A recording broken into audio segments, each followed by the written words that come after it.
Oke, jadi sekarang aku mau tanya ke Kang Fatur nih, karena tadi juga disebut-sebut bahwa Kang Fatur itu salah satu thinkernya, salah satu pemikirnya gitu.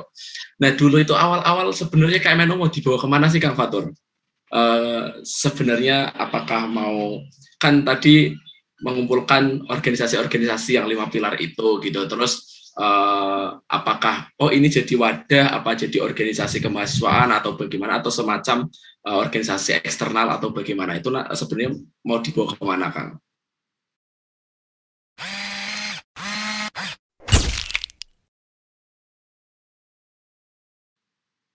Oh ya, ini masih proses tahap pendirian ya. Proses, Jadi betul. proses tahap pendirian itu setelah KMNU dinyatakan berdiri pada 19 Oktober tahun 2014, tepat pukulnya itu kalau nggak salah habis sisa itu jam berapa ya? Jam 9-an ya. Sampai Pokoknya habis ingat sisa ya. ya Kang. Enggak, 19. Oh 19 ya. 19. Pokoknya habis Isya. Pokoknya Isya itu mulai. Nah, sebenarnya gini.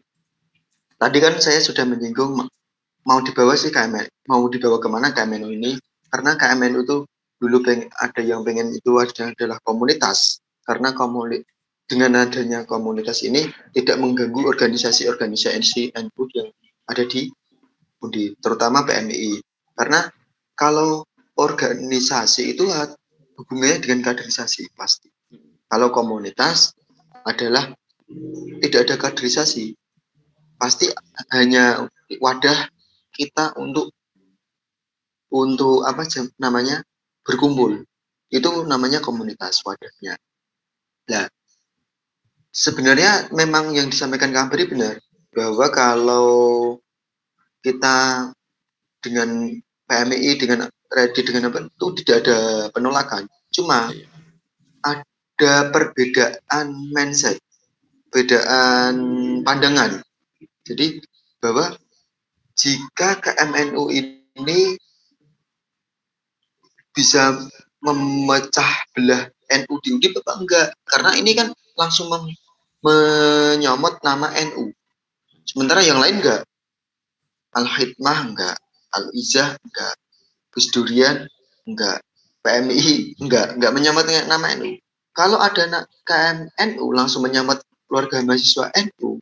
Jadi kan seakan-akan PMI itu di bawahnya KMNU, Al-Izah di bawahnya KMNU, Al-Khidmah di bawahnya KMNU, Gus Durian di bawahnya KMNU, Redi yang notabene rebananya Diponegoro yang berdiri tahun 2013 kalau nggak salah. Nah, itu nanti juga di bawahnya KMNU. Mereka nggak mau kalau seperti itu. Itu lebih ke beda mindset, bukan penolakan ya.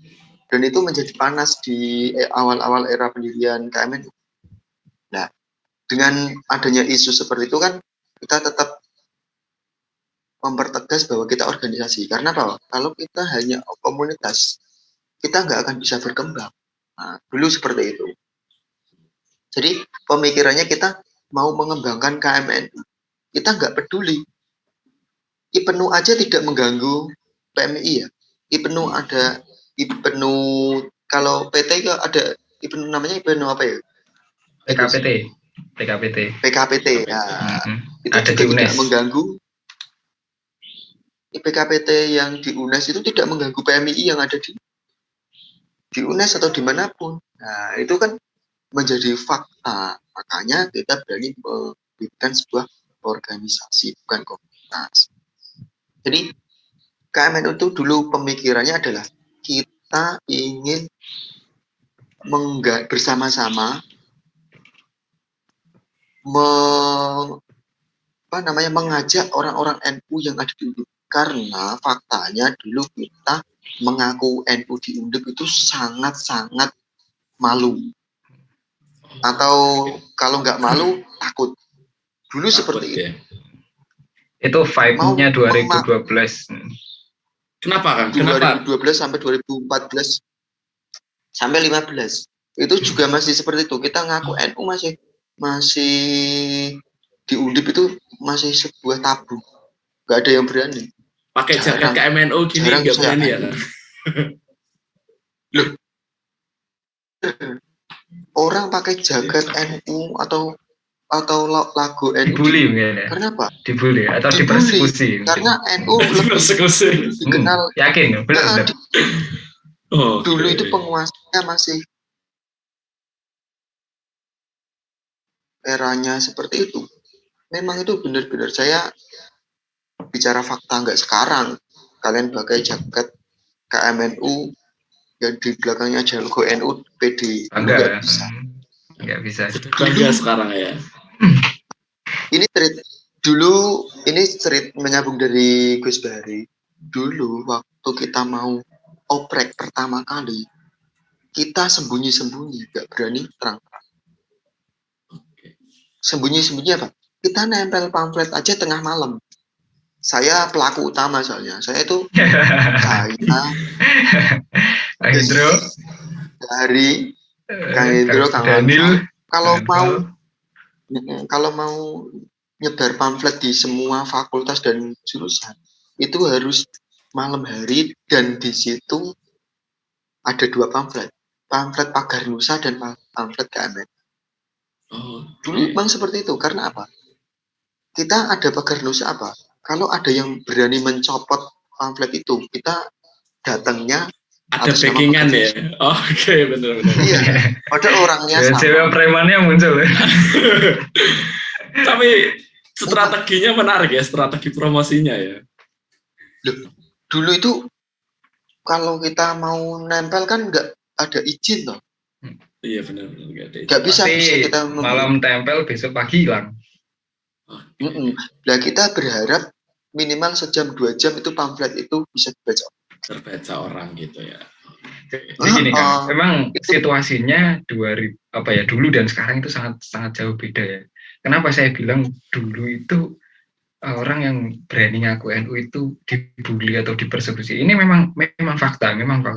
Tahun-tahun awal pendirian di KMNU itu berkembang anggapan bahwasannya di rohis ya, lingkungan orang agamis di sekitar kita itu punya pandangan berbeda dengan kita. Seperti kita menggunakan dzikir setelah sholat dan salaman, itu adalah hal yang tabu.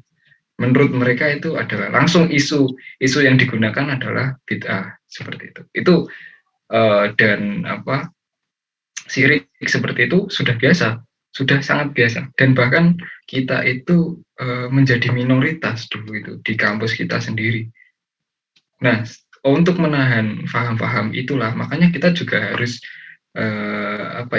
effort kita juga harus tinggi. Kalau kita cuma digertak gitu aja, takut ya kita nggak akan pernah bisa syiar Ahlussunnah wal Jamaah anak dia. Karena itulah pengorbanan para pendahulu di KMNU untuk berjuang sangat istiqomah dan qanaah. Makanya awal-awal pendirian itu menjadi suatu hal yang semangatnya harus diperjuangkan kalau bisa sampai sekarang. Karena kita dulu memang head to head. Kalau berbicara dengan ideologis, kita orang yang paling depan. Kalau kita hanya menerima, dibully, nah kita nggak bisa syiar. Kita juga harus bukan melawan ya, kita harus mengimbangi hadis dengan hadis. Karena hadis itu kan sifatnya banyak, ada yang spesifik, ada yang general. Jangan sampai orang yang tidak tahu ilmunya hadis spesifik dijadikan general. Akhirnya kalau kata Kang Fatur itu, Gus Fatur itu kebiawiyah gitu. Jangan dikebiawiyah gitu. Seperti semua yang tidak dikerjakan Nabi itu bid'ah, dan semua bid'ah itu dolalah itu masuk neraka. Itu sebenarnya konseptualnya tidak seperti itu gitu. Karena ya itulah yang membuat saya kagum dengan generasi awal di KMNU. Jadi memang seperti Kang Fatur katakan itu, kita memang harus sembunyi-sembunyi karena secara ideologis lawan kita itu sangat terstruktur dan masif. Makanya kita tercetak orang-orang yang critical thinking gitu, pendiri di KMNU. Sedikit menegangkan ya suasananya waktu pendirian itu berarti ya. ya enggak menegangkan ya kayak Iya. ya mencekam horor gitu. Istilahnya kita mau apa-apa tuh wis penting kalau nanti terjadi sesuatu yang penting pagar nusa siap dekengi, siap untuk bantu gitu. Itu kan Ya, jadi itu salah sesuatu satunya. yang ya. Nah, kalau ini Kang, jadi kan Oktober itu berarti dideklarasikan ya, apa udah secara resmi ada administrasi resminya atau itu baru deklarasikan sebenarnya Kang? Tadi sedikit lupa itu. Deklarasi. Deklarasi Oh, benar. dideklarasikan ya berarti. Kalau Itu resminya belum ada ADART-nya ya Gus. Itu belum oke. ada ADART-nya, belum ada administratif sebagai organisasi, belum ada. Jadi kita deklarasi dulu, baru administrasi kita susun. Karena dulu belum ada KMNU nasional itu setelah KMNU Undip malahan. Jadi kita tidak bernaung di siapapun. Kita adalah independen dan tidak di bawah siapapun. Makanya Berarti kultur kita pun juga berbeda. Tidak harus ngajuin syarat ada punya kita mau berkegiatan, kita mau ber-NU ya pokoknya ber-NU gitu, nggak usah iya, embel-embel benar. bagaimana. Berarti apa ya istilahnya ketika dulu dideklarasikan gitu itu langsung ditunjuk secara aklamasi Kang Bari ditunjuk sebagai ketua atau ada space waktu lagi gitu nantinya gitu waktu itu gitu. Sebenarnya saya mau nunjuk Kang Fatur ya, tapi saya korban sebenarnya. Loh ini kok korban semua ya? Ya saya itu korban. Jadi karena apalah dulu luar biasanya saya sangat kagum dengan orang-orang pendahulu KMNU itu karena antara apa ya, antara rendah diri dan waroinya itu sangat luar biasa lah menurut saya. Jadi banyak seperti ini. Kita tuh berlomba-lomba dalam kebaikan ya. Misalnya, contoh sederhana, itu tuh tidak hanya diungkapkan dalam bentuk kata-kata, tapi kayak, oh ini habis rapat ya, kita bukan rapat sih, kita kumpul bareng ya, makan gitu kan. Itu pasti nanti ada salah satu, saya izin duluan ini, saya mau apa ada kegiatan. Tahu-tahu itu sudah dibayar semua itu makannya itu. Ya, emang seperti itu. Itu yang menjadi saya kangen menjadi apa ya? Menjadi pengurus itu kangen. Nuansa bukan ingin untuk rapat tapi satu hari tidak ketemu aja kita kangen gitu. Kangen kumpul ngobrolnya, kangen bahas apa-apanya. Nah, malah dulu itu ya saya ditunjuk sebagai ketua itu ya saya kok lupa kayak saya juga korban sebenarnya. Itu berarti ditunjuk ketua juga pas deklarasi itu ya Kang? Insya Allah Dulu ya. waktu Di selaras ya. dulu waktu deklarasi sekalian membentuk kepengurusan. Jadi sebelum ada administrasi dan yang lain itu dulu langsung bentuk kepengurusan. Saya termasuk salah satu pengurus yang pupuk bawang. Jadi dipilih paling akhir. Itu sebenarnya saya tidak mau. Itu strategi itu. Pupuk bawang ya. Saya itu dulu terakhir, jadi saya sebenarnya nggak bisa jadi pengurus karena memang kelihatannya sudah memenuhi. Dulu banyak kok. Sebari dari ketua wakilnya Kang Anfal, terus dulu Kang bendaharanya siapa ya? Puji sama Armila, sekretarisnya dulu siapa itu Mas? Sekretarisnya kayaknya Gus Afif, Kang Afif. Sama siapa dulu? Afif. Saya lupa. Pokoknya ada dulu ada 11 orang waktu TKP, tapi dalam administrasi 19 orang karena 8 orang tidak bisa hadir waktu deklarasi. Jadi ada 8 orang yang tidak bisa hadir dalam waktu deklarasi. Jadi itu tetap kita anggap sebagai pendiri karena tidak kehadiran mereka itu bukan karena tidak mau dan kita, tapi memang tapi sudah dari awal sudah menyongsong dari awal. Semuanya itu 19 orang itu sudah menyongsong dari awal. Terus ya waktu deklarasi kebetulan yang hadir 11 orang. Oke. Itu seingat saya seperti itu. Jadi setelah deklarasi itu kita mikirnya kita pengen kumpul lagi kapan. Jadi bukan nanti ke depannya gimana. Aku enggak. Pengennya kita kumpul lagi kapan. Jadi waktu kumpul kita akan ada pemikiran baru. Dulu seperti itu. Kalau nggak salah, kumpul itu bukan berarti rapat ya. Tapi kumpul ya pengen kumpul aja. Namanya rapat, kumpul. Nah, terus menyambung dari Gus Bari tadi, sebenarnya kita loyal ke KMNU-nya itu tidak cuma-cuma. Karena apa? Kalau memang kita makan ada yang bayari, kita yang mau bayar makan, uang kita kumpulin untuk kasih KMNU. Jadi enggak ada patungan ya. Loh, enggak, kita makan apa tadi? Kita tetap bayar, uang itu masuk. Ada yang bayari tapi dikumpulkan ya. Jadi dulu itu sistemnya kan karena organisasi baru kan belum ada sumber keuangan ya. Jadi gini, sistemnya kita itu setiap kumpul itu pasti ada dana sukarelawan untuk kepengurusan. Kita istilahkan piok ya Gus. Ya. Pokoknya baru mangan ini mesti enek kopiah muter iki mesti. Karena nunggu gitu.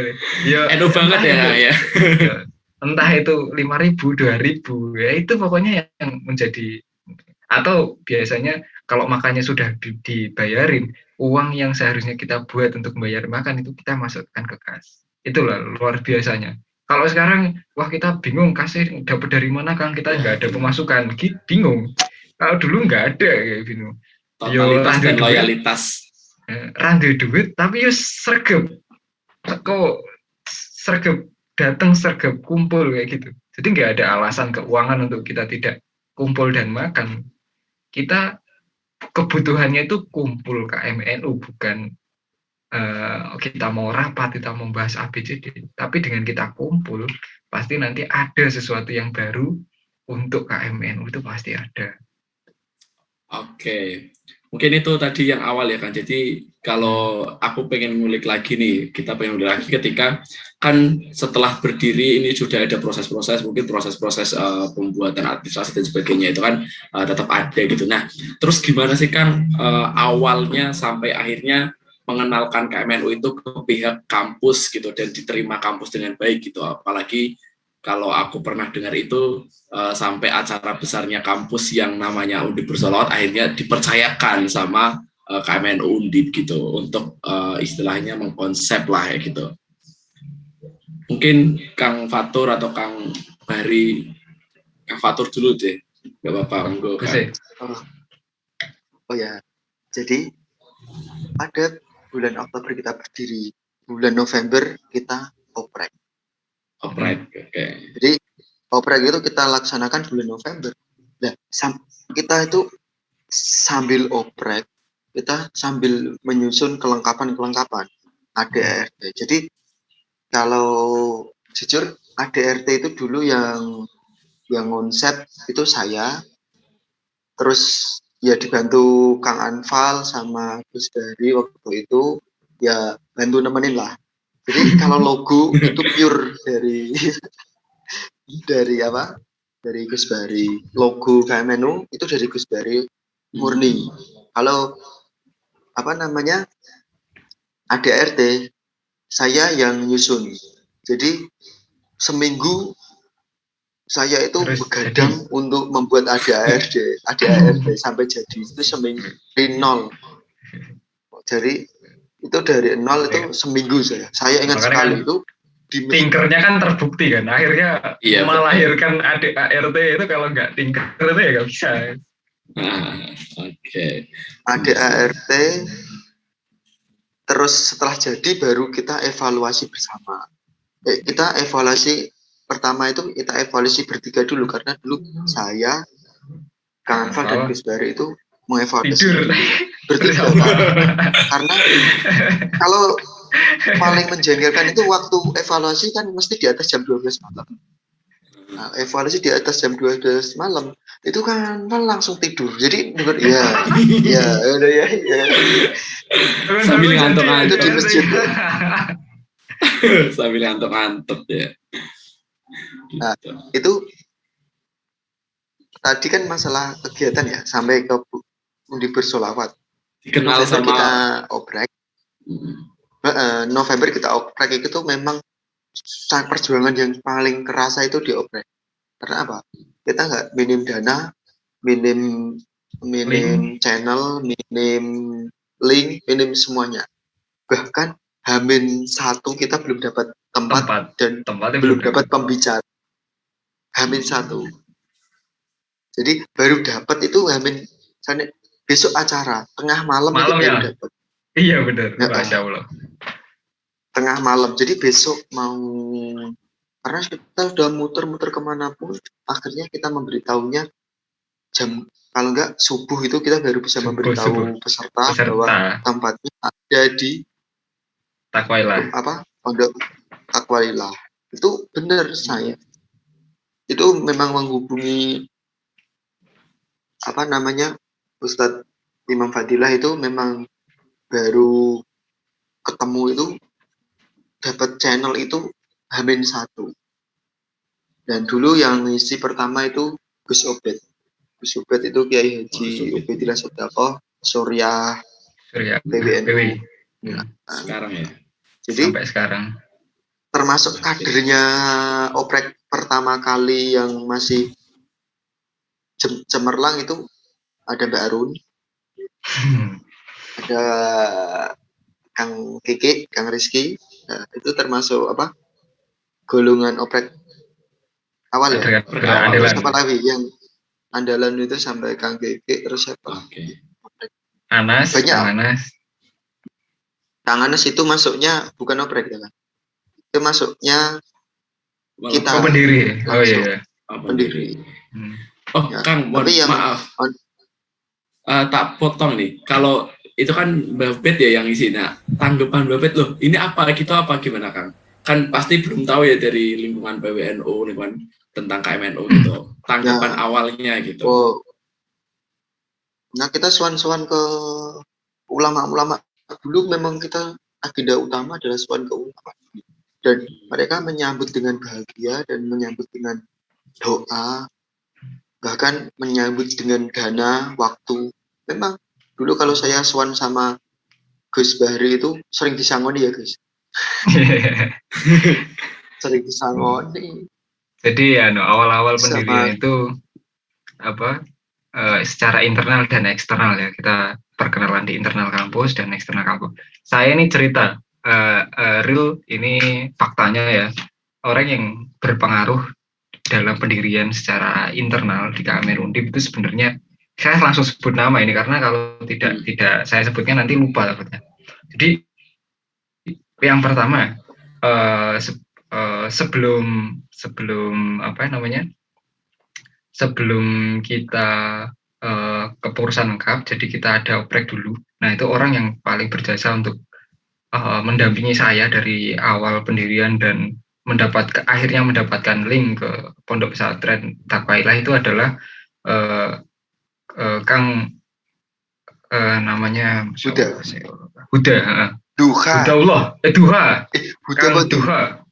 Kang Duha ya. Siapa Kang Duha itu? Ya, Kang Duha itu siapa sebenarnya? Kang Duha itu adalah mantan ketua PKP Ibnu UNES, S1-nya. Terus S2 di Undip jurusan sejarah nih, Gus. Oh, S2-nya di Undip. S2-nya di Undip jurusan sejarah, terus pengen ketemu saya. Akhirnya saya cerita, beliau adalah guru organisatoris pertama kali di KMNU. Nah, beliau mantan ketua Ibnu PKP PKPT UNES. Jadi pun juga UNES juga berjasa dalam pendirian KMNU Undip. Jangan salah. Nah, Kang Duha Akbar ini beliau memberikan kontak saya Pak Yai Iman Fadilah untuk dihubungi. Saya punya nih senior saya juga gitu, organisasi saya juga ke Pak Iman, diarahkan ke Takwailah Meteseh. Akhirnya saya sama Gus Fatur sowan ke sana untuk meminta izin untuk menyelenggarakan kegiatan. Itu baru pertama sowan yang pertama. Terus besok mau kegiatan itu atau malamnya mau kegiatan itu kita belum dapat pembicara. Akhirnya sama Pak Ustadz Iman ini, Pak Yai Iman ini diarahkan ke Mbah Ubed. Mbah Ubedillah Sodakoh pas waktu itu juga Suriah PWNU loh ya pada waktu itu juga. Nah, apa kapasitas sebuah organisasi yang baru berdiri yang sampai harus dihadiri sama siapa? Sama Suriahnya PWNU gitu. Sampai kita tuh kayaknya dereng rien Pak Iman karena kita nggak yakin ini masih ragu ya Mbah Ubed ini kerso rawuh gitu. Dan itu pun via telepon gitu. Pak Yai Iman langsung telepon sama belum sowan gitu. Ini ada mahasiswa NU Undip gitu. Wah, langsung karena notabene Undip itu sudah dicap sebagai mahasiswa berpaham kampus ini ya. Kampus berpaham Salafiyah atau Wahabiyah lah seperti itu kalau dulu istilahnya seperti itu. Kaget Mbak Ubed. Penting ini Undip untuk di nomor satu kan. Akhirnya kerso, alhamdulillah beliau kerso rawuh. Padahal kita belum sowan. Itu luar biasanya. Kita belum sowan tapi Mbak Ubed langsung, insya Allah saya hadir gitu. Besok untuk ngisi besoknya, bukan hari ini. Jadi kita sudah di situ, belum ada pembicara, besoknya itu beliau ngisi. Masya Allah. Itu kita juga setengah tidak percaya kita didatangi sama Ketua Suriah itu.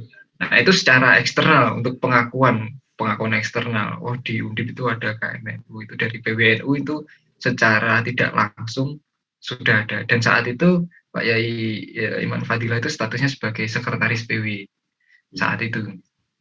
Dan ketua Tanfidianya masih Pak Abu Hafsin ya, Gus. Pak Abu Hafsin kalau nggak salah. Ya. Nah itu yang pertama secara eksternal. Secara internalnya orang yang paling berjasa di dalam KMNU itu adalah saya kok langsung lupa. Langsung blank ya. Oke, tapi berarti ini ya. Pokoknya ini senior dari PMI lah yang menganjurkan saya untuk sowan sama seorang dosen yang alhamdulillah itu kemudian menjadi pembina pertama KMN Undip, yaitu Pak Hasyim Asy'ari. Kita manggilnya Abah saat itu. Sebelumnya ke Pak Fauzan dulu. Tapi belum kerja ya. Sebelumnya dulu, ini nyambung ya, biar gak okay. Gitu ya. Okay. Dulu itu sebelum ke Abah Hasyim itu ke Pak Fauzan. Pak Fauzan waktu itu dimintai untuk menjadi pembina KMNU belum kersa karena beliau masih banyak urusan dan memang belum melihat KMNU menjadi masa depan yang baik. Dulu memang seperti itu dan kesibukan beliau masih sangat luar biasa banyak ya. Sibuk Pak Fauzan waktu itu. Terus Pak Fauzan menyarankan ke Abah Hasyim. Itu yang menyarankan Pak Fauzan, kalau nggak salah ya Gus. Jadi kan Gus. Yang menyarankan ke Abah Hasyim itu sebentar saya cari namanya guys, saya lupa. Bukan Pak Fauzan ya? Tapi Oke. Masih ada beda apa? Versi ini. Mas Indra, namanya Mas Indra Setia Indra Arifin. Itu adalah orang yang kedua yang paling berjasa untuk mengelingkan ke Abah Hasyim. Karena saya saat itu belum ada nama Abah Hasyim, belum ada. Kandidat nama Abah Hasyim itu baru dari Mas Indra. Kayaknya yang muda dan energi yang bisa dijadiin pembina KMNU itu Pak Hasyim hukum. Saya manggilnya Abah pada waktu itu. Mas Indra ini S2 hukum di Undip. Beliau mantan ketua PMII Undip dan pernah menjadi ketua Rayon Semarang. Beliau yang mengarahkan saya untuk ke Pak Hasyim. Dan saat itu beliaunya Mas Indra ini masih bimbingan tesis sama Abah Hasim. Nah, sekarang Abah Hasim ini adalah komisioner KPU ya. Nah, beliau adalah masih aktif bimbingan. Akhirnya saya diajak ketemu Abah Hasim. P2P, person to person, bertiga. Saya, Mas Indra, sama Kang Fatur ya. Awal-awal dulu ke Abah Hasim, sama Kang Fatur. Saya dengan sama Mas Indra, terus ada 4 orang. 4 atau berapa? 3 Kang Anas ya kayaknya. Pokoknya yang perokok itu ada 2. Saya dulu merokok saat itu. Ingatan sejarawan memang ini detail ya, sampai detail yang merokok. Ya karena saya adalah ketua yang dibully karena NU ini mau alaf karena belum udut gitu. Saya sering dibully. NU ini mau akhirnya saya akhirnya menjadi NU yang kafah dengan udut. Tapi ya nggak sering-sering ya. Ini sebenarnya kalau ini seingat saya ya, mungkin ada perbedaan dengan Kang Farid sedikit ya. Yang mengelingkan itu Mas Indra, tapi Abah Hasim itu mau membina KMNU itu bukan dari Mas Indranya, tapi dapat restunya dari senior beliau, yaitu ya. Pak Fauzan. Karena Pak Fauzan itu adalah keluarganya Abah Hasim juga. Kalau nggak salah, Abah Hasim ini keponakannya Pak Fauzan seperti itu. Jadi karena mungkin ada nama nama Abah Hasim itu dari Mas Indra, dan akhirnya kita bilang orang yang pertama kita sowani adalah Pak Fauzan gitu. Bagaimana gitu? Akhirnya Pak Hasim minta restu juga sama Pak Fauzan untuk menjadi pembimbing KMNU seperti itu. Mantap ya. Jadi seperti itulah. Jadi kenapa bisa ada Pak Fauzan dan Abah Hasim menjadi pembina. Jadi seperti itu ceritanya gitu. Keren ya ternyata ya. Jadi masih baru awal langsung dapat legitimasi secara dari PWNU gitu dengan didatangi, itu kan sebuah legitimasi tersendiri ya Kang ya. Nah, mungkin dari tadi yang belum dijelaskan itu tentang gimana sih penerimaan pihak kampus, dalam hal ini adalah rektorat itu gitu. Itu prosesnya apa juga panjang atau bagaimana itu Kang?